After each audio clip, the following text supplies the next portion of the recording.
할아버지 고 양춘시 목사, 아버지 고 양용주 목사, 작은아버지 양치호 목사를 따라 3대째 목회를 이어가는 양진호 목사입니다. 화면 아래 구독하기 눌러주시면 대단히 감사하겠습니다. 여러분, 오늘이라는 이 시간을 여러분들은 왜 사십니까? 그게 인생관이 굉장히 중요한 것인데요. 어떤 시대가 있으면 하나님이 어떤 일이 필요해 가지고요, 그 일을 수행할 사람을 부르셔요. 사람.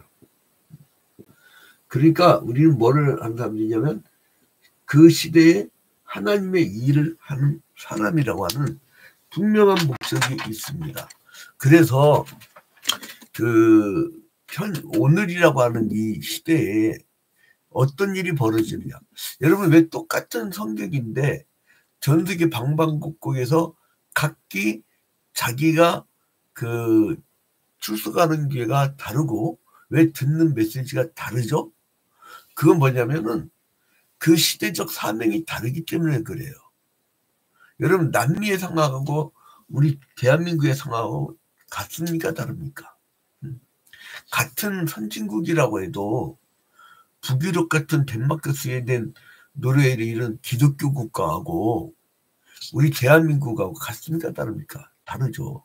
거기는 철저히 분배 중심이에요. 우리나라는 순전히 낙수 효과라고 돈을 잔뜩 누군가가 모아줘야 그거를 받아먹고 월급 받아먹고 산다라고 하는 그것인데, 근데 모이긴 모여. 그래 똑같이 선진국이야. 근데 안 내려와. 그러니까 거기서 문제 생긴 거예요. 이게 분배 구조가 시스템으로 안 되는 거예요. 자, 그래서 그러다 보니까 힘 있는 사람들 입장에서 보면 힘 없는 사람들은 함부로 내도 된다.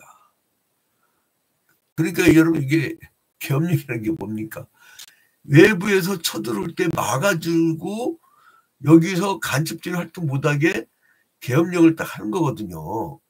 근데 그거를 외부는 쳐들어오지도 않았는데 내부 사람들, 힘이 없는 약한 사람들 잡아다가 통치하려고 하는 그런 것은 그게 계엄령이 아니죠. 원뜻이. 그러니까 이제 그 시대 우리가 어떤 시대에 있느냐. 근데 이거를 헌법재판소 판사들 결정문 읽어보니까 보통 머리들이 아니더만. 뭐라고 하냐면 이거를 대통령이 막아서 된 게 아니라 시민들과 의료원 사람들이 막아서 그렇게 된 거다. 그렇게 딱 규정이 있더라고요. 자, 그래서 지금 우리 시대를 뭘로 비춰봐야 되냐? 그러면 하나님의 일을 알아야 될 거 아니에요. 그래서 우리가 성경 보는 거예요. 그리고 현재의 우리를 비춰보는 거예요. 우리 시대를. 선지자들이 언제 자기 가정사에 대해서 설교한 적 봤어요? 응? 여러분, 예수 그리스도의 제자들이 자기 밥 벌어먹고 사는 그런 복음을 전한 적이 있어요? 그 시대의 일을 얘기했다고요. 그게 선지자적 전통이고 예수 그리스도의 제자도예요. 그러면 왜 이렇게 말씀이 바뀌었느냐? 2000년 전에 예수 그리스도 복음과 오늘날의 한국교회가 한국교회 상당수, 대다수는 아니고 상당수, 단어가 완전히 다르죠. 상당수가 왜 그러면 엉뚱한 얘기를 하냐? 지들 구멍가게 키우려고 하는 복음이야. 그거는. 그러니까 내가 복음이라고 그래요. 그래서 스가랴서로 들어가 보면은 이 시대를 볼 수 있잖아요. 이 남유다가 범죄하니까 바벨론 포로 끌려가고, 포로 끌려갔다가 예레미야가 미리 예언했듯이 70년 만에 돌아왔어요. 누구에 의해서? 1차로 스룹바벨에 의해서. 누가? 바벨론을 무너뜨릴 바사의 고레스 왕이 칙령을 내려. 돌아가라. 그래가지고 돌아와서 이제 스룹바벨의 인도에서 돌아온 이 선지자 셋이 있었는데, 학개, 스가랴, 말라기. 이 세 사람에게 공칭증 내린 게 뭐냐면 성전 재건이에요. 스가랴서는 1장부터 8장은 성전 재건을 얘기하고 9장부터 11장까지 메시아의 나라가 도래할 것이라고 얘기하고, 그거를 훨씬 넘어서서 12장부터 14장까지는 예수 그리스도의 재림까지도 내다보는 거예요. 대단하죠. 자, 그래서 이제 우리가 이제 1장부터 8장을 이렇게 보는데 성전 재건에 대해서 얘기하면서 뭐를 했다고요? 1장부터 6장까지 8가지 환상에 대해서 8가지 환상. 그래서 우리가 첫 번째 그 환상이 뭐였어요? 여호와의 순찰자. 이제 이렇게 보니까 스가랴가 쫙 펼쳐지죠. 이렇게 좀 체계적으로 봐야 돼요. 자, 그다음에 두 번째 환상은 뭐였어요? 4개의 열국불이 나타나는데 4개의 대장장이가 이제 이겨내는 것이죠. 그리고 어제는 뭘 봤어요? 청량하는 사람이 나오죠.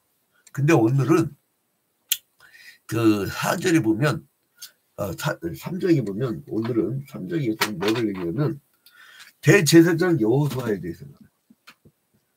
대제사장 여호수아 여기에 대한 환상이 나와요. 그러니까 스가랴가 받은 묵시죠. 근데 대제사장 여호수아에 대해서 보게 되어집니다.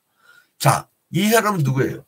대제사장 여호수아는 이 스룹바벨이 그 규환을 할 때 총독은 스룹바벨로 와요. 근데 대제사장은 여호수아가 따릅니다. 여호수아. 여러분 옛날에 그 출애굽해 갖고 가나안 땅 들어갈 때 그 여호수아가 아닙니다. 이름이 같은 거예요. 응? 이 말은 여호수아나 신약 시대 예수나 그 같은 동네에 그냥 아이들 이름이에요. 흔한 이름이에요. 그런데 스룹바벨과 동행했던 여호수아의 이 더러운 옷을 보고 그것을 새 옷으로 입혀요. 그리고 관을 씌운 후 대제사장 여호수아를 여호와의 그 신적 권위 있는 자로 세웁니다. 그런 내용이고, 자, 그래서 이게 타락에서 없어진 제사장들이죠. 여러분 성전이 파괴되면 뭐가 되는 거죠? 이때 성전이 파괴돼 버렸어요. 솔로몬 성전이었어요. 성전 3번이라 했죠. 솔로몬 성전, 스룹바벨 성전, 예수 직전의 헤롯 성전. 근데 이 솔로몬 성전이 무너져 버렸단 말이에요. 그러니까 성전이 없어지면은 누구 직장이 없어져요? 제사장들 실직자 된 거야.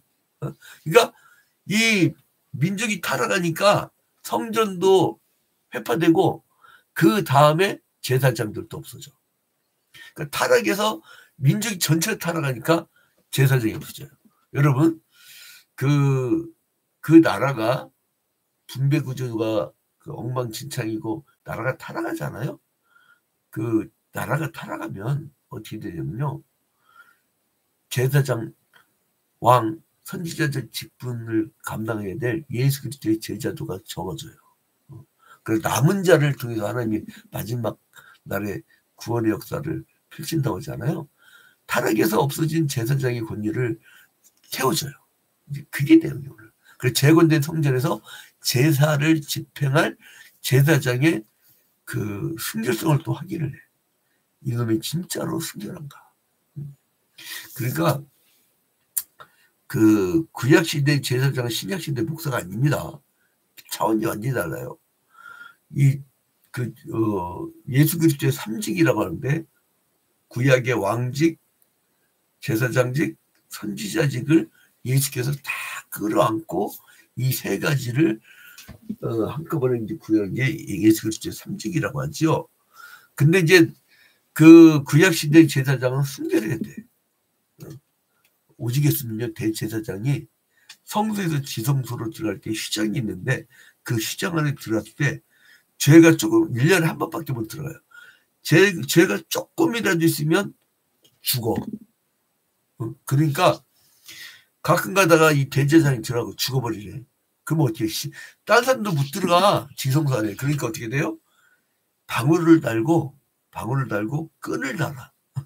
밖에서. 그래가지고 딸랑딸랑 이러면은 대제사장이 살아가지고 지성소를 이렇게 관리하는, 그리고 하나님 앞에 나아가는 그런 것인데, 만약에 그 딸랑딸랑 소리가 안 들려, 그거는 사람들 앞에서 속였던 죄가 있어서 죽은 거야. 그래갖고 그거를 막 끌어당겨. 여러분 이 땅에 성인이 없어요. 성인이 없다고. 그러니까 하나님 앞에 의인은 하나도 없다니까. 괜히 목사는 거룩하신 분들 웃기고 있네. 다 그래서 하나님 앞에 엄청나게 회개기도 하고 그리고 자기를 정결케 하고 그 다음에 이 말씀을 가르치는 자리에 나서는 거예요. 자, 근데 그래서 이 예배의 신실성을 확인하자는 거예요. 미래적으로 뭐냐면 메시아의 예표인 옛날에 뭐라고 했어요? 수은이 나서 싹이 나서 그랬죠. 그래서 그거를 그 예수 그리스도의 사탄을 멸하고 모든 사람의 죄를 제하는 일을 하실 거라고 이야기해요. 자, 여기서 보니까 1절에 대제사장 여호수아는 여호와의 천사 앞에 섰고, 여러분 보통 천사들 그러면요 복수형으로 나오는데 여기는 재밌는 게 뭐냐면은 단수형이 나와. 천사 앞에 섰고 사탄은 그의 오른쪽에 서서 그를 대적하는 것을 여호와께서 내게 보이시니라. 지의 종들이 하나님의 일을 할 때에 누가 대적을 해요? 사탄.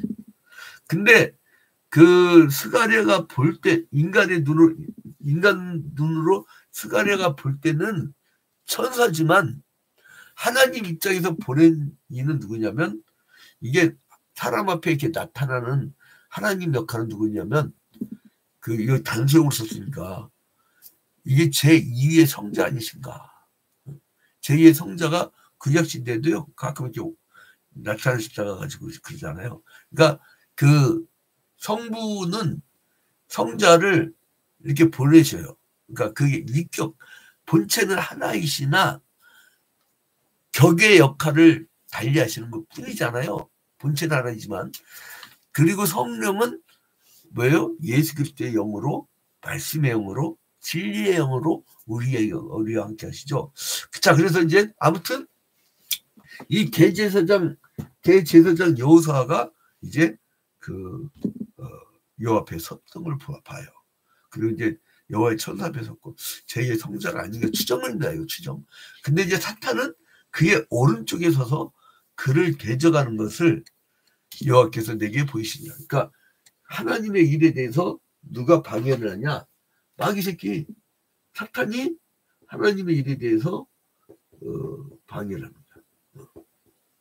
어떻게 방해하느냐 보세요. 2절에 여호와께서 사탄에게 이르시되 사탄이 여호와께서 너를 책망하노라. 사탄아 여호와께서 너를 책망하노라. 예루살렘을 택한 여호와께서 너를 책망하노라. 이는 불에서 꺼낸 그슬린 나무가 아니냐 하실 때. 자, 하나님이 사탄을 이렇게 혼내요. 그리고 이제 이 시대에 오염돼 가지고 여호수아가 더러운 옷을 입고 천사 앞에 서 있는 거야. 그러니까 하나님께서 그 옷을 벗겨라. 그 지혈방을 벗겨라. 근데 여기서 보니까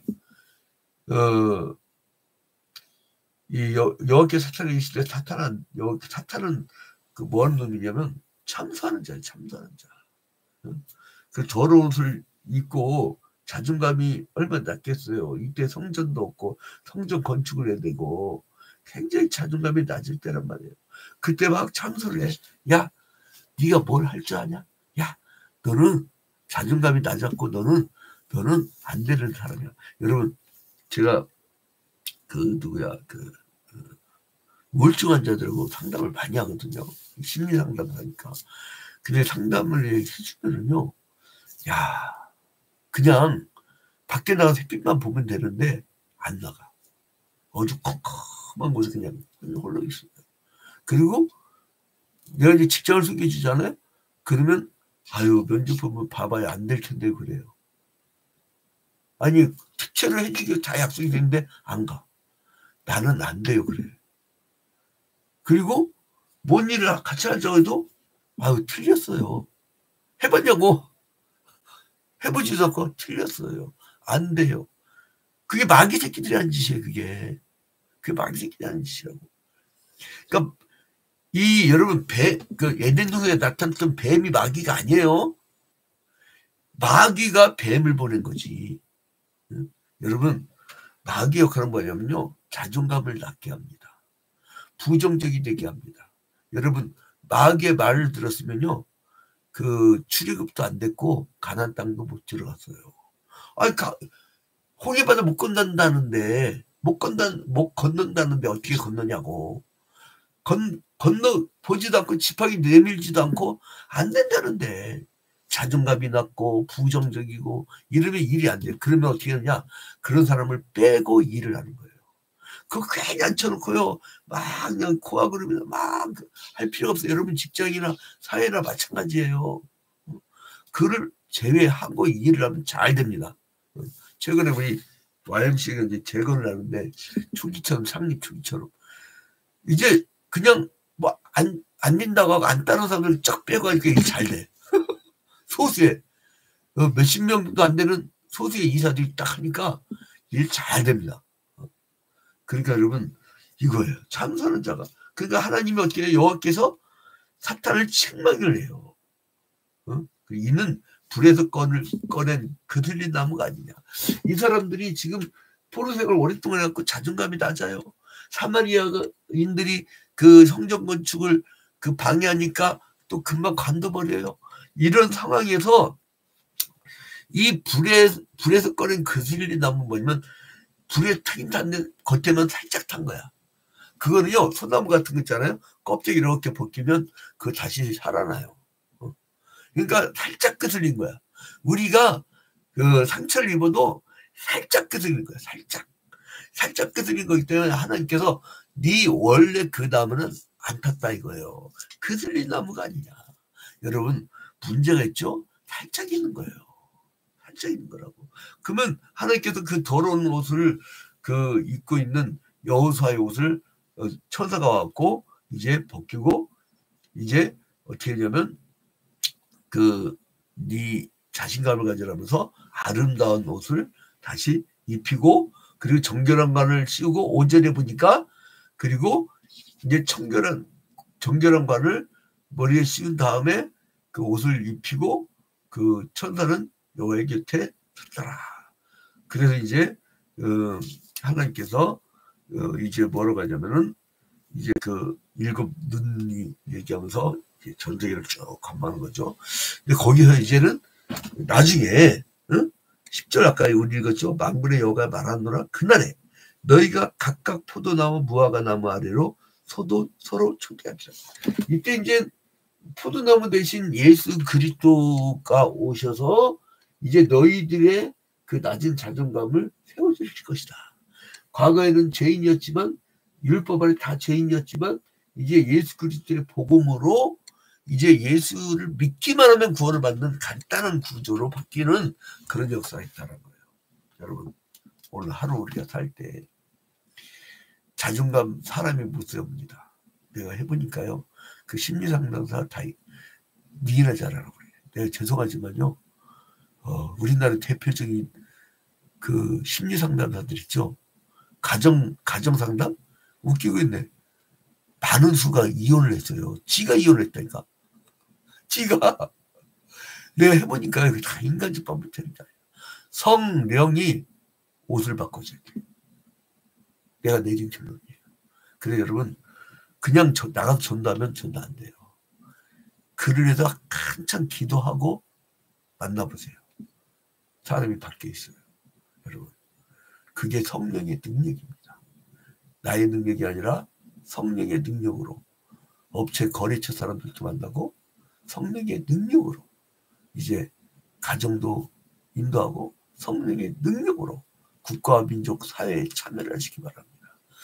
성령의 말이 아니라 사탄의 참사하는 말만 잔뜩 있으니까 나라가 엉망진창이었지만 그러나 이제 이 무당 정권이 끝나가고 있어요. 여러분 이제 하나님 나라를 우리가 만들어 갑시다. 저 북유럽 같은 기독교 국가를 한번 만들어 보자고요. 만들어 보자고요. 얘네들은요 아예 외국 돌 때 우리나라처럼 모금 안 해. 아예 세금에서 1% 2% 떼버려. 그럼 전 국민이 이미 자기가 다 구제 헌금을 한 줄 알아. 좀 이렇게 전체적으로 움직이자고. 한두 사람만 좋은 일 한다고 되는 게 아니야. 보니까 아무리 내가 막 교복을 해가고 아무리 연탄 나눠주고 해봐야 맨날 매년마다 해야 돼. 그 되질 않는 거예요. 시스템이 바뀌어야 돼. 여러분 오늘 우리 정말 하나님이 더러운 옷 벗기고 아름다운 옷을 입혀서 우리가 왕같은 제사장이 된 시대잖아요. 여러분 성령의 능력으로 승리하는 하루가 되기를 주님의 이름으로 축원드립니다. 주기도문을 마칩니다. 하늘에 계신 우리